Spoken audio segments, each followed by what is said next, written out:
Hello and welcome back to another episode of the My Betting Mate kickoff. We're on episode 20 today, and I'm joined once again by Nicholas D'Urbano to talk all things A-League and English Premier League. Welcome back, Nick. No, thanks again for having me, Matt. Yeah, it's been another big weekend in both the A-League and the Premier League. Obviously, we had the first leg of the semi-finals in the A-League, another big, midweek and weekend round of action in the Premier League. So we'll kick off with the A-League as we usually do, and obviously we had two semi-finals, I guess, of varying entertainment value, you might say. But they've set up two relatively interesting, second legs with both games still in the balance. We'll start with Central Coast and Sydney. Obviously, the first leg played at Sydney FC, but Central Coast getting the job done and winning 2-1. And another example of Central Coast just managing the fixtures, managing the games, and showing their quality in the biggest moments. Yeah, absolutely. I mean, they were behind early, and you started to get a feeling like maybe it's going to be like what we've seen so many times with Sydney and the Mariners. Sydney had been Central Coast kryptonite over the last little while. They're the only team that has beaten them since round 4. The only two losses they've had have been against them. So when they opened the scoring, you felt like, okay, Sydney are going to start to really be able to get comfortable. They're in the lead. They're in a good position. But Central Coast responded brilliantly. I mean, they got the equaliser through Josh Nisbet at a key point in the game, getting it back to 1-1. But the second half, Sydney just collapsed. I mean, the red card for Jack Rodwell, I don't think there's any complaints about that. No. When you look back on it, the studs are up. It was a high challenge, and then, obviously he was sent off.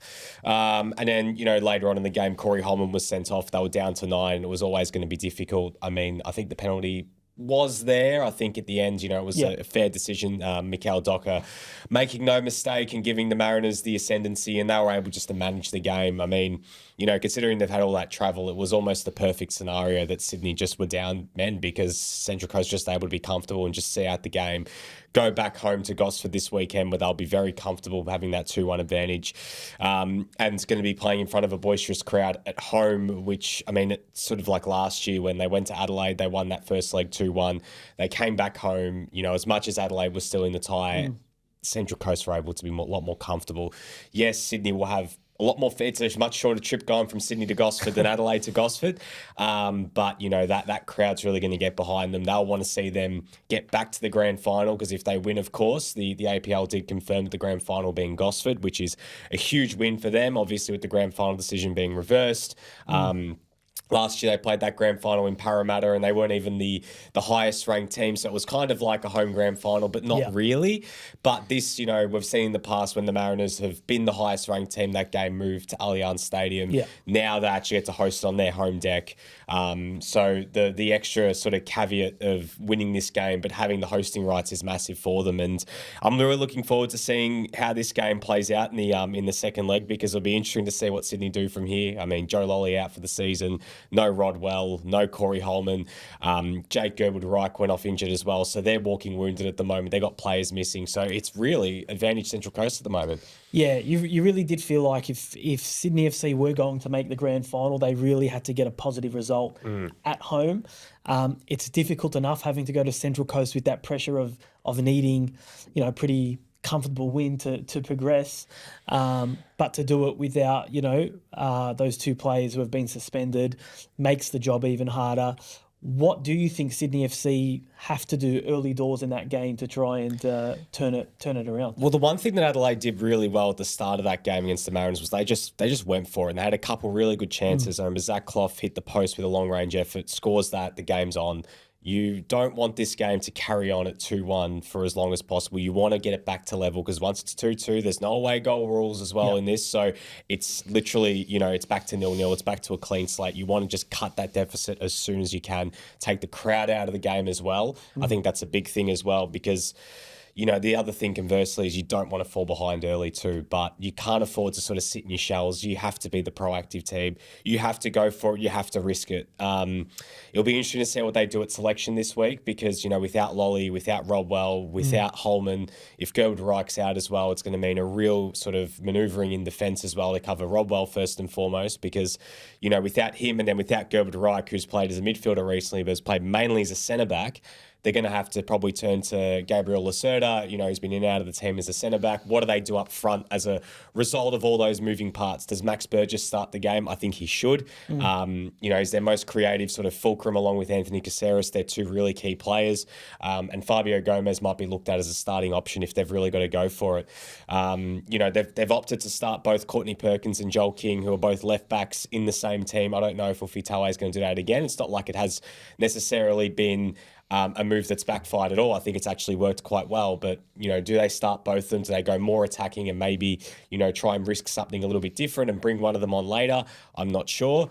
But, they can't afford to, leave any stone unturned. Try take the game out of the crowd out of the game early, get it back to a level playing field, then suddenly it's on. The game goes to extra time. I mean, that will be another sort of fascinating wrinkle. But to be honest, though, just given how good Central Coast have been, how good they've been at managing games as well, I don't think they're going to be comfortable with this 2-1. I think they're going to go for it and conversely try kill this game early. If they can get a 2-goal advantage and go 3-1 up on aggregate, I don't know if there'll be a way back for Sydney in the second half. Yeah, definitely. I don't think either team's completely comfortable. You'd obviously rather be in Central Coast shoes out of the two, but I definitely think, Central Coast will want to avoid the possibility of this game being levelled up as early as possible. And I expect that they will probably try and go out and get the first goal in this game, because it really does feel like I feel like the first goal's super important either way, but for Central Coast it could really kill this game off as quickly as possible, and allow them to book a home grand final, which would just be an amazing thing for the club to be able to host at their actual home deck, and will set up a very tough test for whoever they face, whether that be Wellington or Victory. Before we move to the other semi-final, a quick prediction on this one. Mariners win for me. I think Sydney's absences are just too much at the moment. I think especially the Joe Lolly injury, being out for the rest of the season, it's a hammer blow for them, and then the added sort of potential absence of Gerbert Reich and the suspensions as well. It's going to be really hard for them. I just think at home it's going to be a really tough place for them to go, and I think Central Coast just manage it and come away with a win and hosting the grand final next week. Yeah, I think I wouldn't be surprised if the match itself ends in a draw, but definitely Central Coast Mariners are the team that'll be in the grand final. I think will take something miraculous from Sydney FC to overturn this deficit, particularly with the sort of hand they've been dealt. In the other side of the draw, Wellington Phoenix and Melbourne Victory, they played at Amy Park on Sunday. It wasn't the most entertaining affair we've ever seen, but it was sort of true to form to what these two teams have dished up more often than not this season. Very, very tight affairs with both teams really looking for the other to make the first move. Wellington looked a team more than happy to get out of Melbourne with a clean sheet. If they grab the goal while they're at it, even better. But, it was a super structured performance from Wellington, and Victory struggled to find, I guess, the answers to get in behind and create really great opportunities. It was a very disciplined Wellington performance, as you mentioned. It was exactly what we've seen from them in these sort of games, that they have a very clear game plan of, especially when they've played on the road, is that they're happy to sit back, they're happy to play in transition, they're happy to, let the other team dictate it and let them play off in transition. They didn't give Victory an inch. I mean, Victory made a very interesting selection move. They were without Zinedine Makash, who's also going to miss the second leg through suspension. They decided to start Rolly Bonavazia and Salim Khalifi and Nishan Volupale. So they made 3 changes in the attack. They took Jake Brimmer out. They took Daniel Arzani out. Obviously, Zinedine Makash was missing as well. But it was a really fascinating move. And they also brought Jordi Valadon into midfield. And Ben Falami's the other one. So 4 changes really in that midfield and attack, which was, I think, when you saw the starting lineup, it was surprising to see how many changes Victory made. I don't think it unsettled them, but I think it was bold to sort of make all those moves, as much as, Khalifi and Volupale and Jordi Valadon in particular helped really change that game. I thought it was just interesting that, and you want to reward good form, but to throw everyone out like Arzani and everything, I think they lost a little bit of spark in that first half. But look, every time Victory looked like they were going to get in behind, they were just met by 2 Wellington bodies. That back 5 is so structured. Alex Rufo sits in between as that midfield was just everywhere. they were just being choked out of the game. And Wellington, I mean, they didn't really test Victory at all. And, you know, they came in with that clear plan of just, you know, long balls for Barbarouses, David Ball and Kraev, and just trying to hit in transition. And Victory were pretty good defensively as well, and were able to see it out. I think this is right in Wellington's favour, though. Yeah. A 0-0 is like a win for them going back home. It's going to be probably close to a sellout, if not a sellout, there at the Sky Stadium, which is going to make for an incredible atmosphere. It's going to be so hard. It's been so hard for anyone to go there and win. I think only one team has done it all year. Victory have pushed them, but they haven't been able to get the job done. This is going to be another level to that. I think Victory will relish the opportunity to play spoiler and relish the opportunity to go somewhere where it's probably going to be the most hostile crowd they'll play in front of that is not a Victory home game this year. I mean, you know, when they've played Adelaide, it's been a bit different because Adelaide weren't in great form when they went to Coopers. It's not the same when they go to Allianz or to Combank this year when they play Sydney or the Wanderers. This is the toughest test that anyone's going to have to face. You know, this season is having to go to Wellington. And to be honest, it's still, for me, feels like a coin flip because as much as it is sort of you give Wellington that advantage, it still feels like you would not be surprised if Victory going with a very clear plan to frustrate, try and make this. It's almost like flip the table on Wellington, say, well, you're going to try to do that to us on our home deck. Yeah. We're going to just do that to you guys. We're going to make this down and dirty. We're going to go for the 0-0. We're going to try and make this go for as long as possible. And then, you know what, let's take it all the way. Let's go the distance. Like, you want to play that game on our home deck? We're going to do it when we come to Sky Stadium. Yeah, I think that's the one flaw in that game plan of, you know, just getting out of Melbourne with the 0-0 or, you know, I did feel like Wellington probably could have shown a bit more interest in trying to find a goal themselves. I understand why they really prioritise the clean sheet over everything, but not getting that goal, like you say, just opens up the game to be a reversal of what we saw at Amy Park. And Victory are, in my opinion, the more damaging team in a transitional sort of game, you know, where Wellington will have to come out and try and score now. They can't sit back and, you know, I wouldn't expect Victory to be very interested in taking the game to Wellington from kickoff. I think both teams will see each other out and where the goal eventually comes from, you know, not sure. But at some point in this game, if it remains 0-0 at halftime, you know, Wellington's going to have to step up and try and find the goal. And I think Victory will be more than happy to pick their moments. And, you know, depending on the team that Popovic fields, maybe a lot of those changes may have been enforced by the extra time and, you know, maybe some tired bodies. Maybe he's looking at, you know, having a fresher Arzani in that away semi-final leg, for example. It's going to be a super interesting sort of tactical battle between the two. But I feel like Popovic will, like you say, really put the ball back in Wellington's court and say, well, you know, it's your turn to try and break us down and see if you can keep us out at the other end.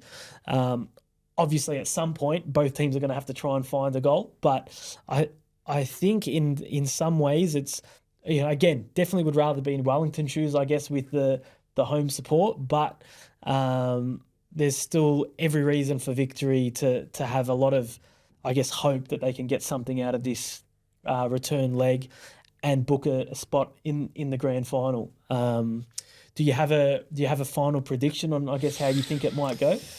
Oh, it's so tough. It's so tough because there is so much of me, I guess, with having seen Victory in these final situations throughout history. Like, this is not even just a Tony Popovic Victory thing. This is a Melbourne Victory thing that they find a way to win these games. I mean, the last time they won the championship in 2018, never forget what happened when they were able to beat Sydney FC in that unwinnable semi-final and you know, win that game against that incredible Sydney team and then go on and win the championship in Newcastle.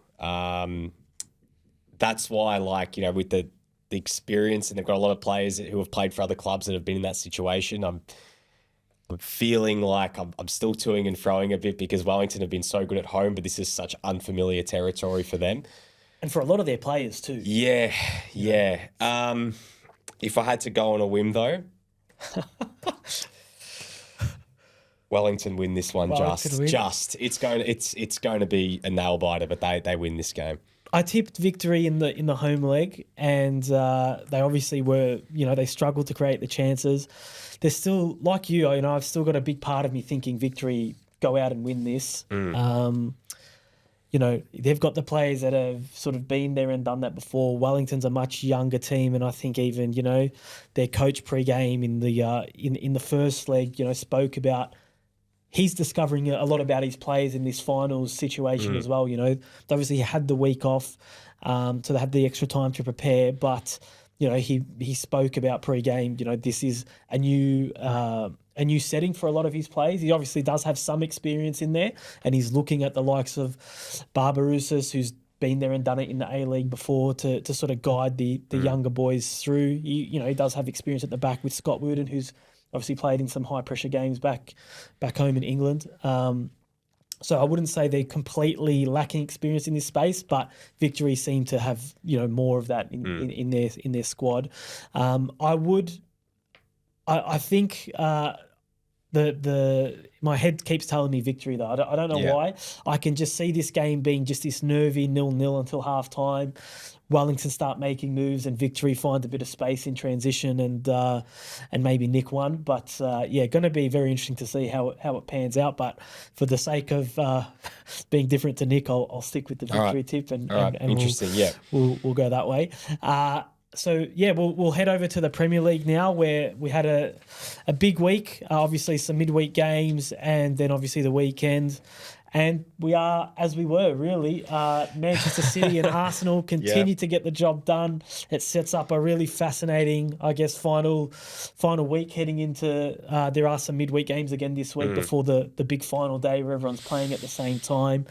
Arsenal got the job done this morning over Manchester United, but City had set up, I guess, the test for Arsenal with a 4-0 win away to Fulham. And, City, again, like they've done in the last few years, when it gets to this nitty-gritty time and they're looking to keep the pressure on their fellow title rivals, they really come out and try and kill games early. I think this was the sixth game in 7 where they've scored in the first 15 minutes. And it's a real, I guess, tactic of Guardiola to try and get the job done as early as possible, put all the pressure on not just the team they're playing, but also maybe try and intimidate the other teams that are in the title race, in this case Arsenal. How did you sort of see the weekend play out? Well, exactly what I thought it would be, to be honest. City, just professional. It's, as you said, they do what they do best at this time of the year. This is when they're playing at their best. They prime themselves for these moments, and they just got the job done. They went to Craven Cottage and handled business. The game was over before you could really blink an eye, and the end of the day, that just goes to show the class and experience they've got at this stage of the season, being able to manage these games and get the job done. Because we're still waiting for that one team to blink, and every time we've seen Arsenal blink once already, and they've already now lost control of this title race. And City, we know they don't blink. This is typical from them. And Arsenal, this was a game that I think we probably thought if it's going to happen, it's going to be this one. United rising to an occasion of playing against a side like the Gunners. They've played spoiler for Liverpool this year already. But at the end of the day, Arsenal got the job done. It wasn't pretty, but, a 1-0 win is enough. Trossard's goal, the difference. And they put themselves in a position just to go to the final weekend, just to give themselves a chance, regardless of what happens on Wednesday morning when City play Tottenham in that game in hand, where the eyes of the world will be on that, because that is the game that could essentially and probably will decide the title, because, City play West Ham on the final day. Arsenal have got Everton, who are safe. You kind of hope that, I think Arsenal fans will kind of be hoping that Liverpool beats Aston Villa tomorrow on Tuesday morning, just to ensure that Tottenham still have a chance of playing off for a Champions League place, because if they win out and Villa don't, then they take 4th place.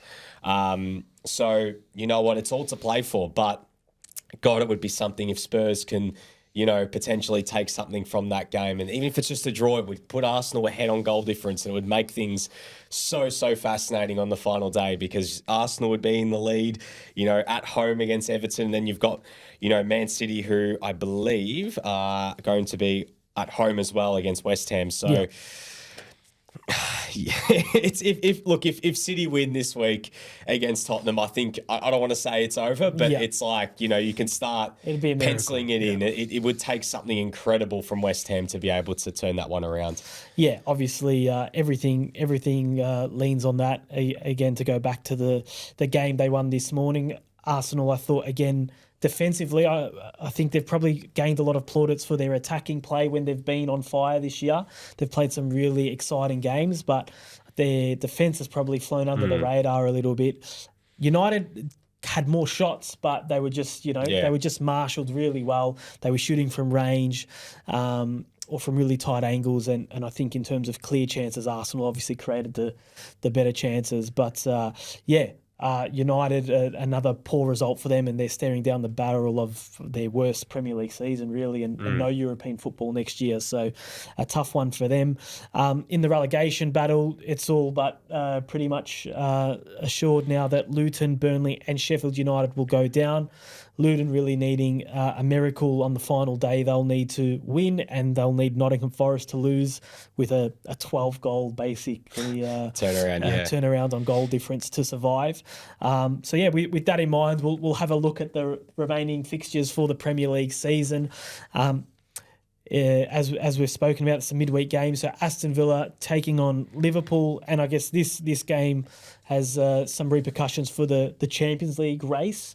Aston Villa obviously desperate to the win to book their spot in the top four and cap off what's been a remarkable season for them.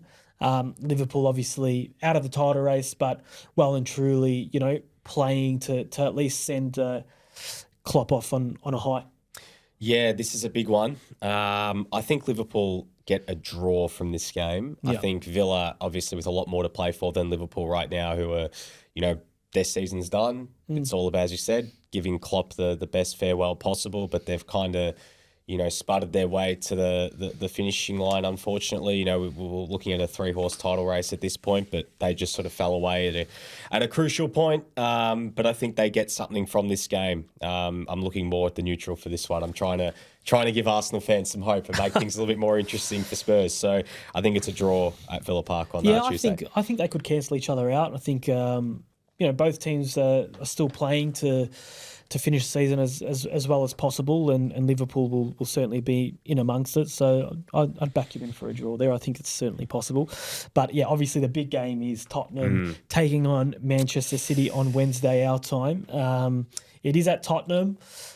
I don't know. Tottenham's recent form just doesn't really give me a lot of hope for them. As much as, I'd love to see them pull some sort of upset and send this title race. I mean, it goes into a final day, race regardless. But, I'm struggling to tip anyone other than City in this. You know what? Let's do it. Yeah. Tottenham get a draw in this game. Let's do it. Let's make things interesting. I'm tipping a draw. I've just got this unerring feeling that it would just be such a massive moment, like just to really shake things up, like make things so interesting against that final day. I'm going for the neutral. I'm going for the drama. Let's give us a draw. If there's any hope, I think, as we sort of touched on, City in these situations go for the kill early, right? And that might give Tottenham some space to, they've in their previous games in sort of hunting for that early goal. They have left themselves open. I think the game against Palace actually fell behind. That obviously they were able to recover, but I think that's maybe Tottenham's chance here. If in City's early play they can create some sort of opening at the other end and find a go-ahead goal, not that it would be like Ange to try and sit on a 1-0 lead by any stretch of the imagination, but I think that's where the chance is for Tottenham, and I'm sure that's what Arsenal fans will really be hoping for. As much as Tottenham won't like to do... Tottenham fans probably don't want to do Arsenal any favours, but I can't see Ange doing anything other than trying to win this game. So, it will be interesting to follow. But still, for me, I'm struggling to see past City there. The other two, midweek games, we've got Brighton taking on Chelsea. Any thoughts on that one? Chelsea win that one for me. They're starting to find some form at the right time and might actually get a spot in Europe, which is huge for them. It's a bit of a turnaround the last few weeks. Chelsea have found a bit of form, so I see no reason to bet against them at Brighton, so I'll back you in there with a Chelsea win. Man United taking on Newcastle at Old Trafford. United, Europe slipping away now. They're just at a loss at the back. And honestly, I know Onana's copped a lot of stick over the years, over the season, but again against Arsenal, he made so many saves to keep that game at 1-0. They're just at 6s or 7s at the back. I know they've got lots of injuries. It doesn't look like they'll get too many players back for this one. So I'm actually tipping a Newcastle win here. Go a draw in this game. Yep. Go a draw, yeah. All right. And then obviously we've got a huge final day. Where I guess the final picture heading into this still isn't really known because we've got a few games to get through first. But we'll go through the games and see where we land. So Arsenal taking on Everton. Again, I think Arsenal win Arsenal this. win, yeah. Arsenal win. Whether it's enough to win the title, we'll wait and see. Yep. Brentford taking on Newcastle. Newcastle win this one, even off a short turnaround. Yeah, I think Newcastle have what it takes to win this game at Brentford. Brighton taking on Manchester United. Again, I'm just such a pessimist on United at the moment. They need to win this to go into the FA Cup final with some form, but unless they're getting a swag of players back in time for this one, I think the best they might get here is a draw. Going to Brighton win. Yeah, I'm going Brighton. I reckon they're going to win this one. Well, you're more optimistic. I'm more optimistic than you then. All right. So Burnley taking on Nottingham Forest. Nottingham Forest, they wrap it up. I mean, unless there's more drama in the courts, but I think Nottingham Forest win this game. Yeah, I'll back a Forest win there as well. Chelsea taking on Bournemouth. I think Chelsea will finish Chelsea with win 2 wins one, from yeah. 2, so we'll go the Chelsea win there. Crystal Palace taking on Aston Villa. Interesting game. Yeah, I'm going to go a draw in this one because Palace have been improved, but I don't know if it'd be enough to beat Villa. Yeah. Well, definitely. Well, they beat United 4-0, but I don't know how much that's saying. So, I'll go a draw there as well. Liverpool taking on Wolves at Anfield. Liverpool for me. Yeah, Liverpool win. Farewell Klopp with a win at Anfield. I think it goes no other way. Yep. Luton taking on Fulham. Luton win this game, but they don't win by 12. No, they don't win by 12. Look, I think for Luton, they've given it a real hot crack. Yeah. I think the scenes after the game on the weekend, the manager was in tears and the fans were right behind him till the end. So I would love to see them finish the season off with a win. Personally, I think it would be a nice send-off for them. But Fulham, I know they lost 4-0. They have had some good games in recent weeks. But on the emotional factor, let's go a Luton win there. Man City taking on West Ham at Etihad. City win this one. Yeah. Again, it all depends on what happens, but if it's enough, it's enough. We'll see. Yeah, I think City win this as well. And then it all wraps up. Well, they all play at the same time, but the last game of the list is Sheffield United taking on Tottenham at Sheffield. Yeah, Spurs. Spurs win this one as well. Well, that will wrap up another week of the kickoff. Thank you very much for joining us. Be sure to join us next week where we'll preview an A-League Grand Final, wrap up all the Premier League action. And thanks for joining me, Nick. No, thank you.